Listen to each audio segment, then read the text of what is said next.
En Java, el manejo del file system o sistemas de archivos se realiza principalmente a través de la API en I/O. Esta API proporciona clases y métodos para trabajar con archivos y directorios, de forma más segura, eficiente y flexible que la antigua API basada en java.io.file. Un file system es un sistema que proporciona una manera organizada de almacenar, recuperar y manipular archivos y directorios en un dispositivo de almacenamiento, como un disco duro, una memoria USB o incluso un recurso de red. El paquete java.enio.file contiene clases para el manejo del sistema de archivos. La clase path representa archivos y directorios. La clase files provee operaciones para manejar objetos path. La clase FileSystem describe los sistemas de archivos disponibles y sus propiedades. Nos permite acceder a las propiedades de los almacenes de archivos mediante un flujo de objetos FileStore.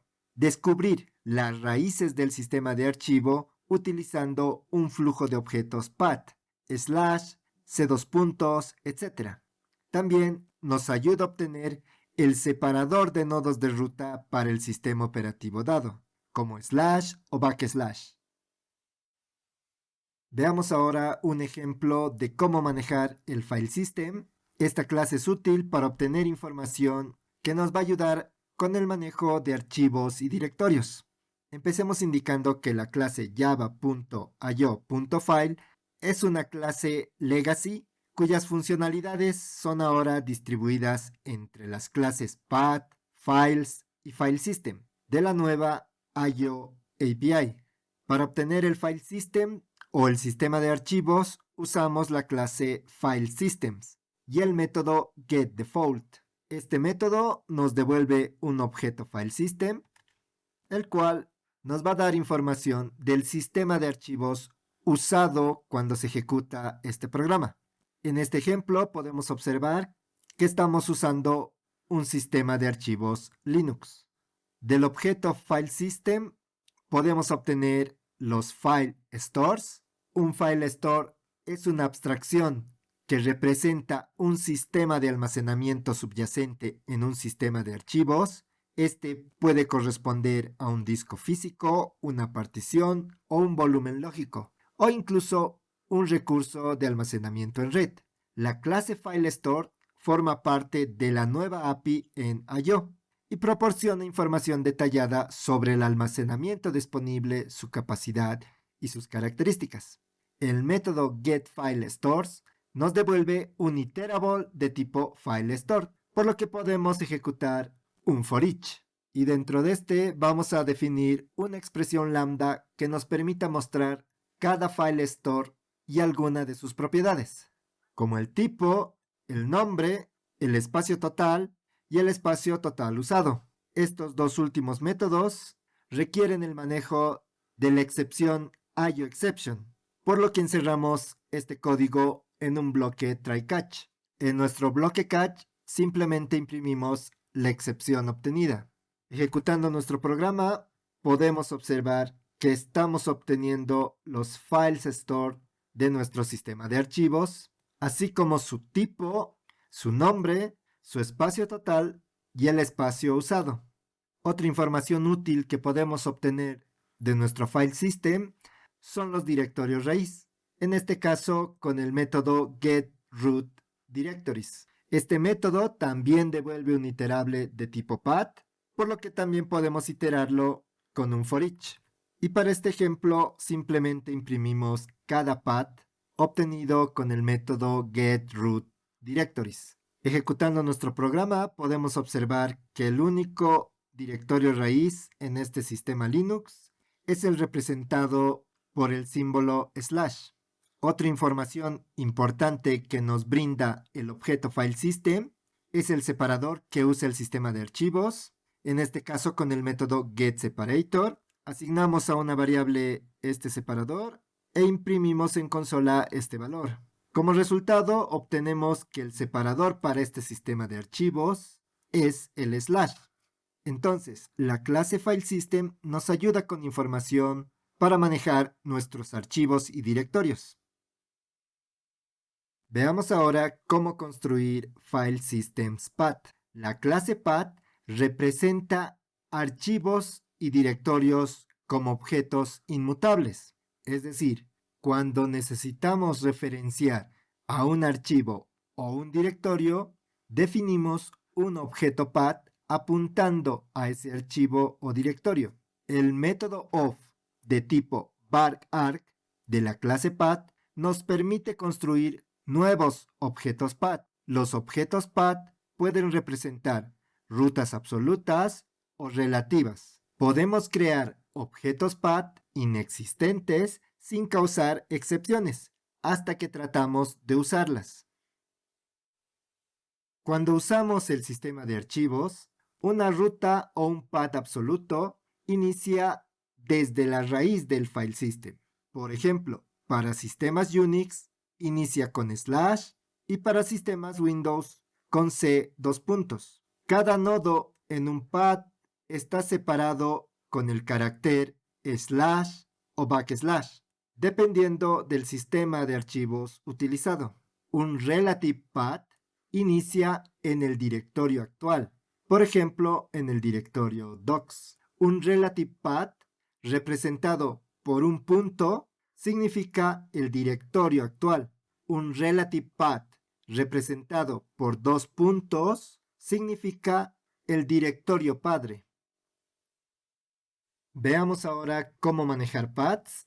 Para este ejemplo vamos a usar la estructura de directorios que se muestra en los comentarios. En la raíz tenemos un directorio users, dentro de este tenemos un directorio Gabriel y al interior de este tenemos dos directorios, un directorio docs y un directorio pics. Dentro del directorio docs tenemos dos archivos, other.txt y some.txt.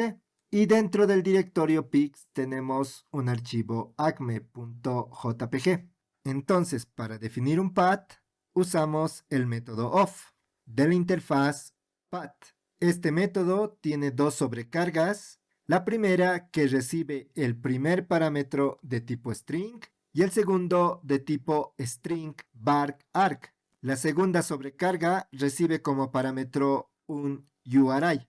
Para este ejemplo vamos a usar la primera opción y en este caso definimos dónde inicia nuestra ruta o nuestro path, seguido de otros nodos que conforman nuestro path. Para este ejemplo, users, Gabriel, docs y some.txt, que hacen referencia al archivo some.txt que se muestra en el comentario.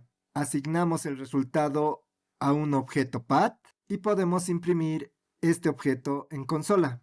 Ejecutando nuestro programa podemos observar que nuestra ruta o nuestro path incluye el directorio raíz y los separadores propios del file system. Dado un path, en este caso somefile, para obtener el nombre del archivo usamos el método getFileName. Este método nos devuelve un objeto path que lo asignamos a una variable justSomeFile, la cual también podemos imprimir en consola y como resultado tenemos el nombre del archivo. De un path también podemos obtener su directorio padre. En este caso, el directorio padre es docs, como se muestra en consola tras ejecutar el programa. Para definir un path del directorio actual, usamos un punto y en este caso simplemente se muestra un punto que representa el directorio actual. Dado un path, en este caso docsfolder, podemos usar el método resolve, el cual convierte el path pasado como parámetro y resuelve este contra su path. En este caso, nuestro path acmefile es el que se muestra en consola. Es decir, el método resolve de la clase path se utiliza para combinar rutas de manera lógica. Permite crear un nuevo objeto path al agregar o combinar otro nombre de ruta o componente con la ruta existente. Este método es muy útil cuando necesitamos construir rutas de archivos o directorios dinámicamente. Si el parámetro es una ruta absoluta, el método devuelve la ruta proporcionada como parámetro, ignorando la ruta original. Si el parámetro es una ruta relativa, combina la ruta original con la ruta relativa proporcionada, tal cual es nuestro caso. Si se pasa una cadena vacía como parámetro, devuelve la misma ruta original. Otro ejemplo, a partir del path SomeFile, es el método resolveSibling. Este método reemplaza el último componente de la ruta actual con otro componente o ruta. Y ejecutando nuestro programa, obtenemos el path users Gabriel docs other.txt, que es el hermano de some.txt. Otro método importante cuando manejamos path es el método normalize.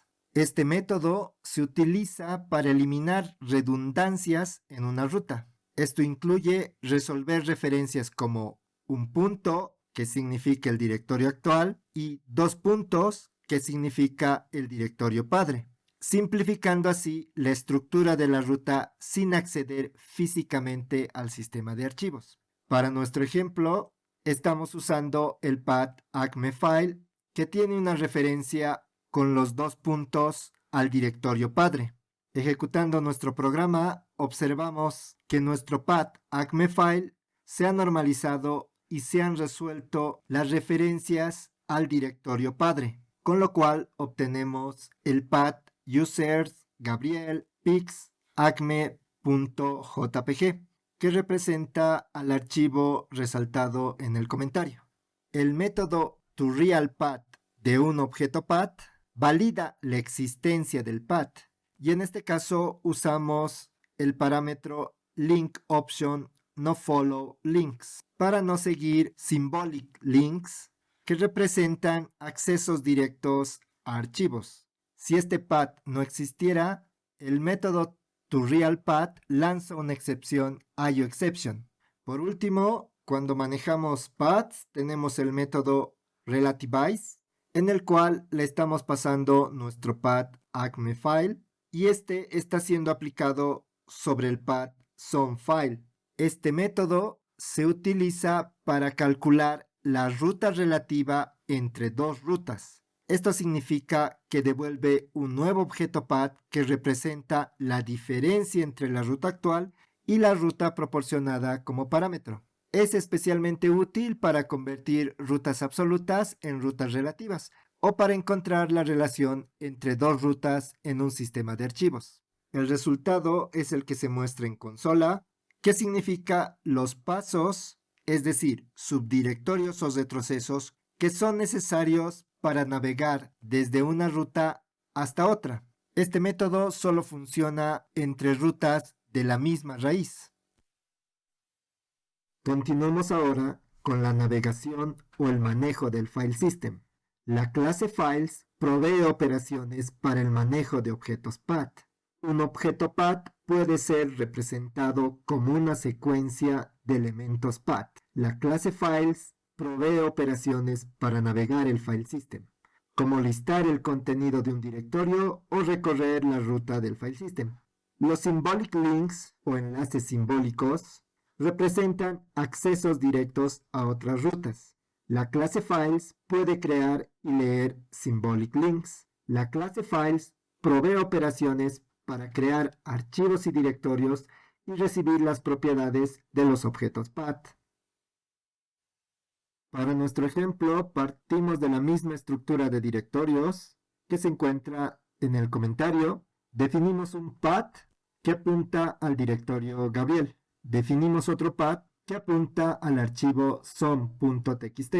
Y para obtener cada nodo en el path, podemos iterar nuestro path obteniendo el número de nombres en nuestro path, haciendo uso del método getNameCount, aplicado al path 1. Obtenemos el nombre en cada posición del path, lo asignamos a una variable p de tipo path y en consola obtenemos cada nodo de nuestro path. Definimos otro path, path2, que apunta al archivo s.txt. La intención de esto es crear un symbolic link. Haciendo uso de la clase files, podemos crear un symbolic link con el método createSymbolicLink. Enviamos como parámetro nuestro path2, que representa el link, y como segundo parámetro otro path que define el objetivo al cual apunta el symbolic link.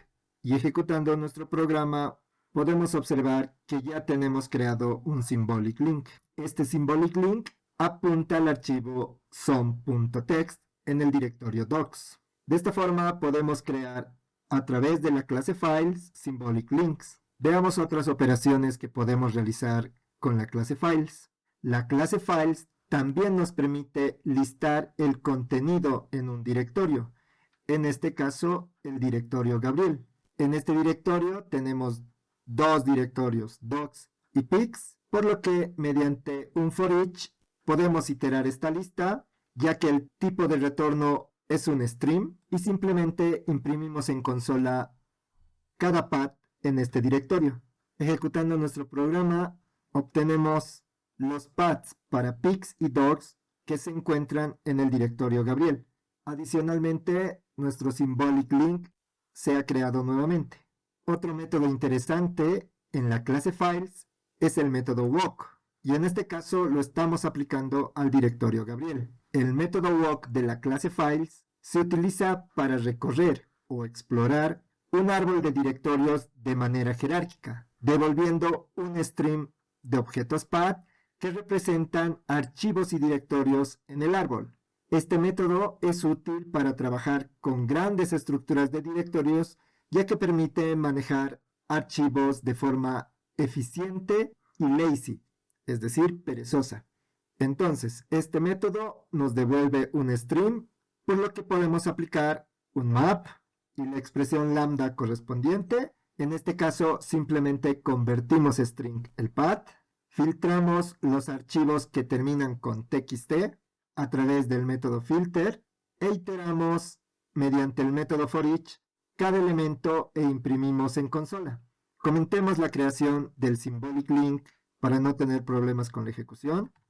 Y como podemos observar, con el método walk hemos recorrido todos los subdirectorios y archivos comenzando en el path especificado, en este caso el directorio Gabriel, por lo que obtenemos los archivos some.txt, other.txt y sus paths correspondientes.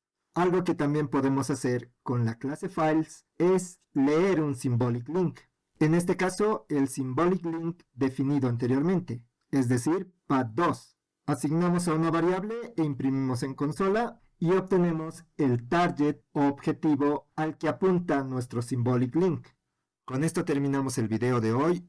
Muchas gracias. No te olvides suscribirte al canal, dejar algún comentario, darle like al video y compartir con tus amigos. Muchas gracias.